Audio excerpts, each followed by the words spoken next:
Assalamualaikum warahmatullahi wabarakatuh. Halo teman-teman Sobat UT, sebelum memulai belajar di video ini, kalian bisa berdoa terlebih dahulu agar dimudahkan dalam memahami materi kali ini. Berdoa dipersilahkan. Setelah selesai, kalian bisa memulai menonton video, teks dan audio ini ya. Selamat belajar. Jangan lupa subscribe-nya karena gratis. 3, 2, 1. Pendahuluan. Saudara, pada modul 1 Anda telah memperoleh pengetahuan dan pemahaman tentang bahasa sebagai alat komunikasi, sistem tanda, sign, dan tentang keterampilan berbahasa. Materi tersebut merupakan dasar pengetahuan bagi Anda tentang apa itu bahasa dan pengetahuan ini berlaku terhadap bahasa secara umum. Artinya, pengetahuan tersebut tidak hanya terdapat dalam bahasa Indonesia, tetapi juga terhadap seluruh bahasa sebagai alat komunikasi yang digunakan oleh penutur di seluruh dunia. Pada modul 2 ini Anda akan mulai belajar tentang bahasa Indonesia dari sudut sejarah, yaitu sejarah perkembangan bahasa Indonesia sejak lahirnya. Anda mungkin bertanya, bahasa dilahirkan? Jawabannya, ya. Bahasa Indonesia tidak seperti bahasa-bahasa lain yang sebagian tidak diketahui kapan mulai digunakan atau diketahui sejarah kelahirannya. Sebagai contoh, bahasa daerah Sunda tidak ada sejarah yang menunjukkan kapan bahasa Sunda mulai digunakan, bagaimana proses terbentuknya bahasa Sunda, dan hal lain yang berhubungan dengan bahasa tersebut. Begitu pula dengan bahasa lain. Bahkan, sejumlah bahasa daerah yang mendekati kepunahan juga belum dikaji aspek sejarahnya. Saudara, dengan topik atau judul modul di atas, secara umum Anda diharapkan mampu menjelaskan sejarah kelahiran dan perkembangan bahasa Indonesia. Secara khusus Anda diharapkan mampu menjelaskan hal-hal berikut. 1. Hal-hal pokok yang mendasari lahirnya bahasa Indonesia. 2. Kronologis lahirnya bahasa Indonesia. 3. Kedudukan bahasa Indonesia. Dan 4. Fungsi bahasa Indonesia. Kompetensi tersebut akan Anda peroleh setelah menguasai uraian materi yang dituangkan dalam 2 kegiatan belajar pada modul ini. Kedua kegiatan belajar tersebut diberi judul 1. Kronologi perkembangan bahasa Indonesia dan 2. Kedudukan dan fungsi bahasa Indonesia. Saudara, di dalam melakukan sesuatu sebaiknya Anda memiliki cara-cara efektif agar dapat melakukannya secara singkat dan mudah dalam rangka mencapai tujuan yang telah Anda tentukan. Demikian pula halnya dengan belajar, sebagai mahasiswa Anda harus telah memiliki strategi-strategi di dalam belajar. Sehubungan dengan tujuan menguasai materi dalam modul ini, beberapa tips dapat Anda lakukan. 1. Bacalah dengan cermat uraian materi modul. 2. Tandai atau garis bawahi topik-topik inti atau bagian-bagian penting pada uraian materi. 3. Jika ada bagian yang sulit Anda pahami, cari sumber-sumber lain untuk membantu pemahaman Anda, seperti mencari dan memahami buku-buku pendukung, mencari dan memahami sumber lain di internet, bertanya kepada teman sejawat, atau Anda langsung bertanya kepada tutor, tatap muka atau daring. 4. Kerjakan tes formatif yang disediakan dengan jujur, tidak mencari jawaban dari uraian materi karena Anda sudah mempelajarinya. Jangan melihat tes formatif lebih dulu karena tidak ada gunanya. Di dalam tes formatif Anda sedang menguji kemampuan belajar Anda sendiri. Demikian saudara, kami berusaha memberikan yang terbaik untuk Anda dan kami berharap Anda belajar dengan baik untuk meningkatkan kemampuan diri Anda. Selamat belajar. Kegiatan belajar 1. Kronologis perkembangan bahasa Indonesia. A. Bahasa Melayu kuno. Berbicara tentang sejarah bahasa Indonesia menjadi sesuatu yang mustahil tanpa membicarakan bahasa Melayu. Bahasa Melayu merupakan cikal bakal atau ada orang menyebutnya sebagai embrio lahirnya bahasa Indonesia. Bahasa Melayu sudah digunakan di kawasan Asia Tenggara sejak abad ke-7. Bukti yang menyatakan itu adalah ditemukannya prasasti Kedukan Bukit dan prasasti Talang Tuwok di Palembang, prasasti Kota Kapur di Bangka Barat, dan prasasti Karangberahi di Jambi. Prasasti-prasasti tersebut bertuliskan huruf Pranagari berbahasa Melayu kuno. Bahasa Melayu kuno itu tidak hanya digunakan pada zaman Sriwijaya karena di Jawa Tengah prasasti Gandasuli juga ditemukan dengan bertuliskan angka tahun 832 M. Dan di Bogor ditemukan prasasti bertuliskan angka tahun 942 M. Yang juga menggunakan bahasa Melayu kuno. Pada zaman Sriwijaya, bahasa Melayu digunakan sebagai bahasa kebudayaan, yaitu bahasa buku pelajaran agama Buddha.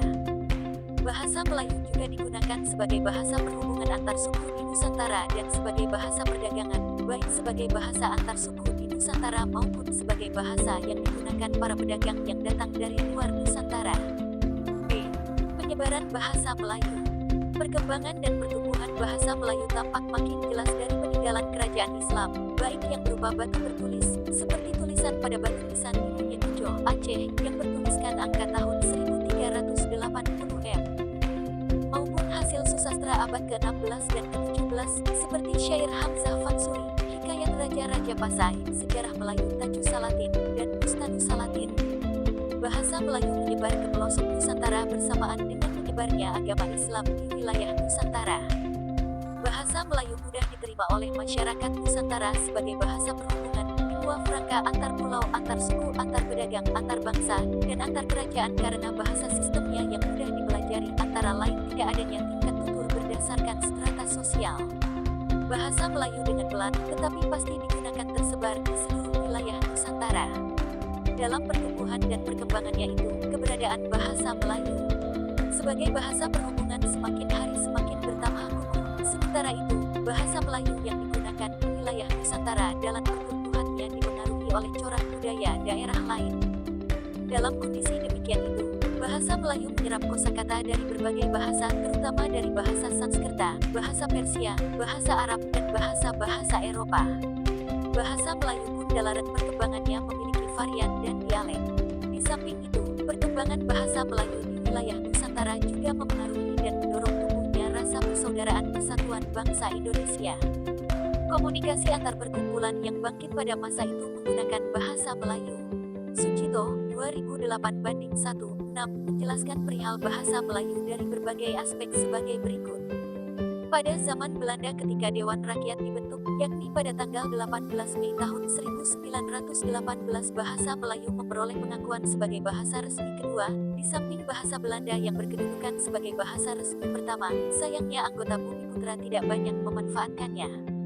Pada Kongres Pemuda Indonesia 1 tahun 1926, Muhammad Yamin menyusun Ikrar Sumpah Pemuda menyatakan keyakinannya bahwa bahasa Melayu lambat laun akan tertunjuk menjadi bahasa pergaulan umum atau bahasa persatuan bagi bangsa Indonesia.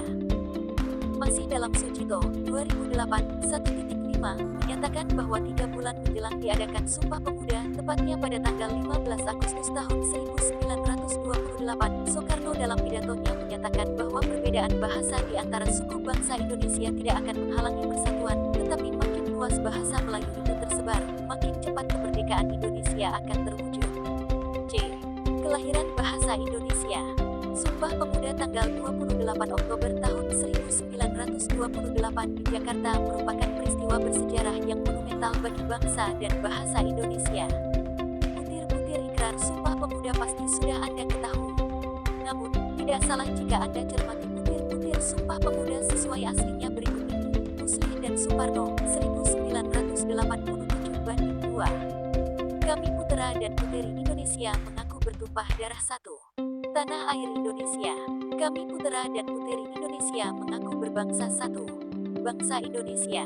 Kami Putera dan Puteri Indonesia menjunjung bahasa persatuan. Bahasa Indonesia. Setelah Anda membaca dan mencermati ketiga butir Sumpah Pemuda di atas, Anda mengetahui bahwa butir pertama dan kedua berbeda dengan butir ketiga. Ikrar pertama dan kedua berupa pernyataan pengakuan terhadap tumpah darah yang satu dan bangsa yang satu, sedangkan ikrar ketiga berupa kebulatan tekad untuk menjunjung bahasa Indonesia menjadi bahasa persatuan. Perbedaan butir Sumpah Pemuda tersebut memiliki makna yang berbeda pula. Jika butir pertama dan kedua bermakna bangsa Indonesia mengakui bahwa kita memiliki satu tanah air, yaitu Indonesia, dan juga satu bangsa, yaitu bangsa Indonesia, tetapi sumpah tentang bahasa berbeda. Dengan sumpah yang ketiga, bangsa Indonesia menjunjung tinggi bahasa Indonesia sebagai bahasa persatuan. Sementara juga secara implisit mengakui keberadaan bahasa-bahasa daerah yang dimiliki oleh setiap suku bangsa di Indonesia. Terdiri atas banyak suku. Sejalan dengan itu, pada perkembangan lebih lanjut di dalam UUD 1945 pasal 36 dijelaskan bahwa bahasa-bahasa daerah yang dipelihara dengan baik dihormati dan dipelihara oleh negara. Sumpah Pemuda bermakna, bangsa Indonesia harus bangga terhadap bahasa Indonesia dengan tetap melestarikan bahasa daerah.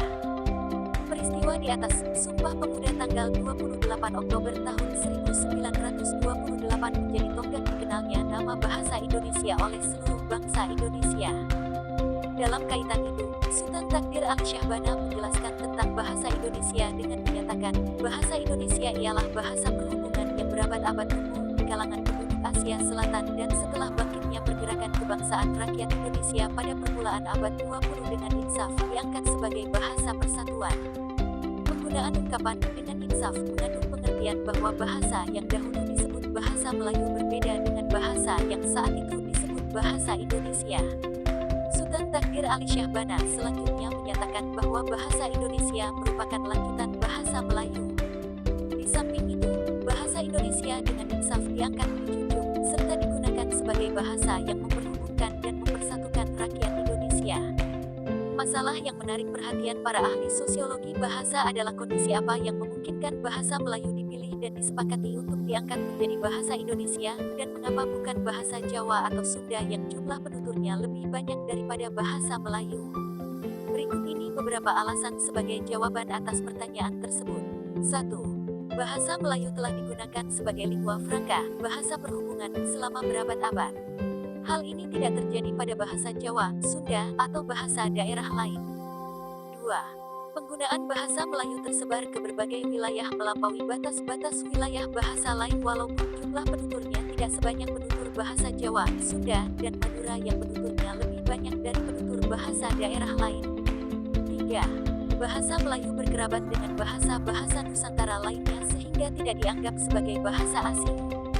4. Bahasa Melayu memiliki sifat sederhana, tidak mengenal tingkat-tingkat bahasa, seperti bahasa Jawa krama inggil krama, madya, moko, atau bahasa Sunda kasar, halus. 5. Bahasa Melayu mampu mengatasi perbedaan antar penutur bahasa daerah lain sehingga tidak menimbulkan perasaan kalah atau menang, tidak ada kelompok yang merasa lebih kuat. Jelasnya tidak ada persaingan antar bahasa daerah. B. Bahasa Indonesia pada zaman Jepang. Pada tahun 1942 Jepang masuk ke Indonesia setelah mengalahkan Belanda dalam pertempuran yang sengit. Jepang menunjukkan kekuasaannya di Indonesia sebagai penjajah.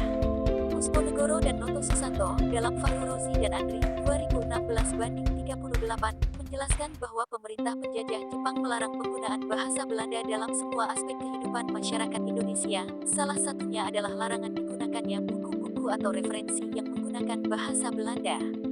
Jepang memasukkan bahasa Jepang sebagai bahasa pengantar dalam pengajaran.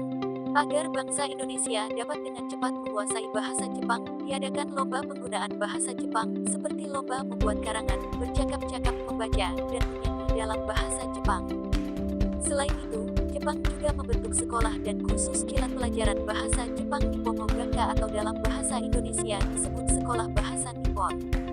Di samping itu, pihak swasta menyelenggarakan kursus bahasa Jepang dengan masa pendidikan selama 4 bulan. Kursus ini dikelola oleh suatu badan yang disebut Toa Bukkakai, yaitu Asosiasi Kebudayaan Asia Timur. Badan ini bekerja dalam bidang kebudayaan. Dalam sumber yang sama dijelaskan bahwa Jepang juga melakukan penyempurnaan bahasa Indonesia yang tidak berkembang pada masa penjajahan Belanda. Hal ini dilakukan untuk menarik perhatian rakyat Indonesia. Untuk penyempurnaan bahasa Indonesia, Jepang membentuk Indonesia Kosei Birinkai, yaitu Komisi Suwandi dan Sultan Takdir Ali Syahbana. Komisi ini memiliki pimpinan harian, yaitu Hiki, R. Suwandi, dan Sultan Takdir Ali Syahbana. Pada saat itu, bahasa Indonesia mengalami perkembangan pesat dan berhasil memodifikasi 7.000 istilah bahasa Indonesia modern saat itu. Usaha pemerintah Jepang memperhatikan bahasa Indonesia dijelaskan oleh Suchito 2008/16 sebagai berikut. Sebagai bangsa yang baru datang dan sengaja menjajah negara yang dikunjungi, Jepang tidak dapat menghindari penggunaan bahasa Indonesia untuk berhubungan dengan bangsa Indonesia. Belanda yang telah tersingkir secara langsung kehilangan bahasanya di Indonesia sebagai bahasa resmi, bahkan dilarang digunakan oleh Jepang yang mulai berkuasa di Indonesia. Jepang mulai mengajarkan bahasa Jepang kepada orang Indonesia dengan tujuan menjadikan bahasa Jepang sebagai bahasa resmi di Indonesia sebagai pengganti bahasa Belanda. Namun, usaha itu tidak dapat dilakukan secara cepat secepat Jepang menduduki Indonesia. Oleh karena itu, untuk sementara Jepang memilih jalan praktis, yaitu menggunakan bahasa Indonesia yang sudah tersebar bahwa selama pendudukan Jepang tahun 1942 sampai tahun 1945, bahasa Indonesia digunakan sebagai bahasa pengantar di semua tingkat pendidikan. Untuk mencapai tujuan agar pemerintahannya dapat berjalan dengan lancar, Jepang terpaksa harus menumbuhkan dan mengembangkan bahasa Indonesia secepat-cepatnya. Hal ini menguntungkan bangsa Indonesia terutama bagi para pemimpin pergerakan kemerdekaan. Dalam waktu yang singkat dan mendesak mereka harus beralih dari berorientasi terhadap bahasa Belanda ke bahasa Indonesia. Selain itu, semua pegawai negeri dan masyarakat luas yang belum paham bahasa Indonesia secara cepat dapat menggunakan bahasa Indonesia. Ketika Jepang menyerah, bahasa Indonesia yang berfungsi sebagai bahasa persatuan makin kuat kedudukannya. Berkaitan dengan hal di atas, semua peristiwa tersebut menyadarkan kita tentang arti bahasa nasional. Bahasa nasional identik dengan bahasa persatuan yang didasari oleh nasionalisme, tekad, dan semangat kebangsaan. Para pemuda Indonesia yang tergabung dalam perkumpulan pergerakan secara sadar mengangkat bahasa Melayu menjadi bahasa Indonesia, yang kemudian menjadi bahasa persatuan untuk seluruh bangsa Indonesia. Proklamasi Kemerdekaan Republik Indonesia, tanggal 17 Agustus tahun 1945 telah mengukuhkan kedudukan dan fungsi bahasa Indonesia secara konstitusional sebagai bahasa negara. Pada tanggal 18 Agustus tahun 1945, bahasa Indonesia dinyatakan kedudukannya sebagai bahasa negara. Pada saat itu pula Undang-Undang Dasar 1945 disahkan sebagai Undang-Undang Dasar Negara Republik Indonesia. Dalam Undang-Undang Dasar 1945 disebutkan bahwa bahasa negara ialah bahasa Indonesia, bab 15 pasal 36. Kini bahasa Indonesia digunakan oleh berbagai lapisan masyarakat Indonesia, baik di tingkat pusat maupun daerah. Perkembangan bahasa Indonesia berdasarkan hasil Kongres. Untuk mengetahui perkembangan bahasa Indonesia, berikut hasil Kongres Bahasa Indonesia 1-10. 1. Kongres Bahasa Indonesia di Solo, 25 sampai dengan tanggal 27 Juni tahun 1938. Kongres Bahasa Indonesia ini dihadiri oleh para ahli bahasa Indonesia, budayawan, guru antara lain Mer. Amir Syarifuddin, Se. Takdir Ali Syahbana, Mer. U. Yamin, Setpamuncak, Adi Negoro, RM. Meng. Dr. Purbocaroko, RB. Suroso, dan Sanusi Pei. Pada kongres ini dihasilkan kesepakatan tentang pembaruan atau pengembangan bahasa Indonesia sebagai berikut. A. Menyesuaikan kata dan paham asing ke dalam bahasa Indonesia, dengan kata lain penggunaan atau penyerapan kata atau istilah asing ke dalam bahasa Indonesia untuk kepentingan ilmu pengetahuan. B. Pembaharuan bahasa dan usaha mengaturnya. C. Menyempurnakan dan menetapkan gramatika karena gramatika yang pada saat itu tidak memuaskan lagi dan tidak menutup wujud bahasa Indonesia karena itu perlu menyusun gramatika baru, yang menurut wujud bahasa Indonesia. Hal ejaan bahasa Indonesia, sementara ejaan Van Ophusen boleh diterima atau masih digunakan sambil melakukan penyempurnaan ejaan. E. Tentang bahasa Indonesia di dalam bersurat kabaran. Kongres berharap sudah waktunya kaum wartawan berdaya upaya mencari cara untuk memperbaiki bahasa di dalam bersurat kabaran. F. Kongres meminta agar menjadikan bahasa Indonesia yang sah dan bahasa untuk undang-undang negeri atau bahasa Indonesia menjadi bahasa resmi kenegaraan. Kongres Bahasa Indonesia memutuskan supaya diangkat suatu komisi untuk memeriksa persoalan mendirikan Institut Bahasa Indonesia. H. Kongres menganggap perlu didirikan perguruan tinggi kesusastraan secepatnya. 2. Kongres Bahasa Indonesia 2 di Medan tanggal 28 Oktober sampai dengan tanggal 1 November tahun 1954. Kongres Bahasa Indonesia 2 ini tidak hanya dihadiri oleh para ahli bahasa, melainkan juga masyarakat luas. Bahkan, Presiden Soekarno, yang pada waktu itu sebagai Presiden Republik Indonesia, membuka secara resmi Kongres Bahasa Indonesia itu di Gedung Kesenian Medan pada pukul 8 pagi. Istri Presiden pula lah yang membuka pameran buku. Dalam 4 laporan resmi ia disebut PJMI Bung Karno. Fatmawati. Kongres Bahasa Indonesia 2 ini merupakan sebuah perwujudan tekad yang kuat dari bangsa Indonesia untuk terus dan terus menyempurnakan bahasa Indonesia yang menjadikan kebanggaan bagi bangsa Indonesia. 3. Kongres Bahasa Indonesia ini di Jakarta, tanggal 28 Oktober sampai dengan tanggal 2 November tahun 1978. Kongres yang diadakan dalam rangka memperingati Sumpah Pemuda yang ke-50 ini selain memperlihatkan kemajuan, pertumbuhan, dan perkembangan bahasa Indonesia sejak tahun 1928 juga berusaha memantapkan kedudukan dan fungsi bahasa Indonesia. 4. Kongres Bahasa Indonesia 4 di Jakarta, 21 sampai dengan tanggal 26 November tahun 1983.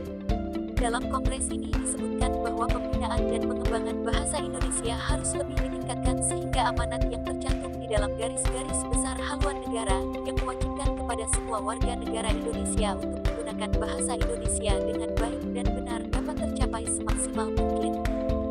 5. Kongres Bahasa Indonesia V di Jakarta, tanggal 28 Oktober sampai dengan tanggal 3 November tahun 1988. Kongres ini dihadiri oleh kira-kira 700 pakar bahasa Indonesia dari seluruh Indonesia dan peserta tamu dari negara sahabat seperti Brunei Darussalam, Malaysia, Singapura, Belanda, Jerman, dan Australia. Kongres itu ditandatangani dengan dipersembahkannya karya besar Pusat Pembinaan dan Pengembangan Bahasa kepada pencinta bahasa di Nusantara, yakni Kamus Besar Bahasa Indonesia dan Tata Bahasa Baku Bahasa Indonesia. 6. Kongres Bahasa Indonesia V di Jakarta, tanggal 28 Oktober sampai dengan tanggal 2 November tahun 1993. Kongres Bahasa Indonesia 6 ini diikuti oleh sebanyak 770 pakar bahasa dari Indonesia dan 53 peserta tamu dari mancanegara, meliputi Australia, Brunei Darussalam, Jerman, Hong Kong, India, Italia, Jepang, Rusia, Singapura, Korea Selatan, dan Amerika Serikat. Peserta kongres mengusulkan agar Pusat Pembinaan dan Pengembangan Bahasa ditingkatkan statusnya menjadi Lembaga Bahasa Indonesia, serta mengusulkan disusunnya Undang-Undang Bahasa Indonesia. 7. Kongres Bahasa Indonesia 7 di Jakarta, 26 sampai dengan tanggal 30 Oktober tahun 1998. Kesimpulan dari Kongres Bahasa Indonesia 7 ini ialah mengusulkan dibentuknya Badan Pertimbangan Bahasa Indonesia. Kongres juga melahirkan beberapa hal pokok sebagai berikut. A. Memperkukuh kedudukan bahasa dalam era globalisasi. B. Bahasa Indonesia bagi penutur asing (BIPA). C. Organisasi profesi, termasuk organisasi profesi kebahasaan dan dunia usaha perlu melibatkan diri secara lebih aktif dalam pembinaan dan pengembangan bahasa Indonesia di bidangnya masing-masing. D. Perkembangan ilmu pengetahuan dan teknologi, perkembangan teknologi informasi, dan tantangan kehidupan dalam era globalisasi 76 menuntut agar kualitas bahasa Indonesia ditingkatkan dan kemampuan daya ungkapnya dikembangkan. 8. Kongres Bahasa Indonesia ke-8 di Jakarta, 14 sampai dengan tanggal 17 Oktober tahun 2003. Pada Kongres Bahasa kali ini, para pakar dan pemerhati bahasa Indonesia menyimpulkan bahwa berdasarkan Kongres Sumpah Pemuda pada tanggal 28 Oktober tahun 1928 yang menyatakan bahwa para pemuda memiliki satu bahasa, yakni bahasa Indonesia, maka bulan Oktober dijadikan bulan bahasa. Agenda pada bulan bahasa adalah berlangsungnya seminar bahasa Indonesia di berbagai lembaga yang memperhatikan bahasa Indonesia. 9. Kongres Bahasa Indonesia IX di Jakarta, tanggal 28 Oktober sampai dengan tanggal 1 November tahun 2008. Kongres ini juga dilaksanakan dalam rangka memperingati 100 tahun Kebangkitan Nasional, 80 tahun Sumpah Pemuda, dan 60 tahun berdirinya Pusat Bahasa. Dicanangkannya tahun 2008 sebagai tahun bahasa, maka di sepanjang tahun 2008 diadakan kegiatan kebahasaan dan kesastraan. Kongres ini membahas 5 hal utama, yakni bahasa Indonesia, bahasa daerah, penggunaan bahasa asing, pengajaran bahasa dan sastra, serta bahasa media massa. 10. Kongres Bahasa Indonesia 10 di Jakarta, tanggal 28 Oktober sampai tanggal 31 Oktober tahun 2013. Kongres Bahasa Indonesia 10 ini diikuti oleh 1.168 peserta dari seluruh Indonesia dan dari luar negeri, antara lain dari Jepang, Rusia, Pakistan, Jerman, Belgia, Brunei Darussalam, Singapura, Malaysia, China, Italia, dan Timor Leste. Beberapa rekomendasi yang muncul pada Kongres ikuti berikut ini. A. Pemerintah perlu memantapkan kedudukan dan fungsi bahasa Indonesia melalui penerjemahan dan penerbitan, baik nasional maupun internasional, untuk menjawantahkan konsep-konsep iptek berbahasa Indonesia guna menyebarkan ilmu pengetahuan dan teknologi ke seluruh lapisan masyarakat. B. Pemerintah perlu meningkatkan mensosialisasi hasil-hasil pembakuan bahasa Indonesia untuk kepentingan pembelajaran bahasa Indonesia dalam rangka memperkukuh jati diri dan membangkitkan semangat kebangsaan. C. Pembelajaran bahasa Indonesia perlu dioptimalkan sebagai media pendidikan karakter untuk menaikkan martabat dan harkat bangsa. D. Pemerintah perlu menerapkan uji kemahiran berbahasa Indonesia (UKBI) untuk menyeleksi dan mempromosikan pegawai, baik di lingkungan pemerintah maupun swasta guna memperkuat jati diri dan kedaulatan NKRI, serta memperlakukan UKBI sebagai paspor bahasa bagi tenaga kerja asing di Indonesia. E. Badan Pengembangan dan Pembinaan Bahasa perlu meningkatkan pengawasan penggunaan bahasa untuk menciptakan tertib berbahasa secara proporsional. F. Peran media massa sebagai sarana pemartabatan bahasa dan sastra Indonesia di kancah internasional perlu dioptimalkan. Komisi Penyiaran Indonesia (KPI) perlu mengingatkan dan memberikan teguran agar lembaga penyiaran menggunakan bahasa Indonesia yang baik dan benar. H. Pemerintah Indonesia harus mendukung secara moral dan material pendirian pusat studi kajian bahasa Indonesia di luar negeri.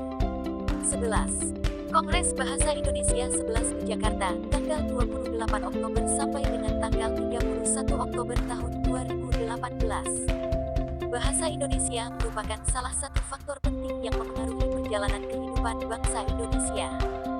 Berbicara mengenai bahasa Indonesia sama dengan membahas identitas bangsa yang wajib dijunjung dan diutamakan, sebagaimana amanat Sumpah Pemuda 1928 yang kini dinyatakan secara legal pada pasal 25 Undang-Undang Nomor 24 Tahun 2009. Berpijak dari pemikiran itu, Kongres Bahasa Indonesia (KBI) yang digelar di Hotel Grand Sahid Jaya, Jakarta, 28-31 Oktober tahun 2018 mengusung tema Menjayakan Bahasa dan Sastra Indonesia.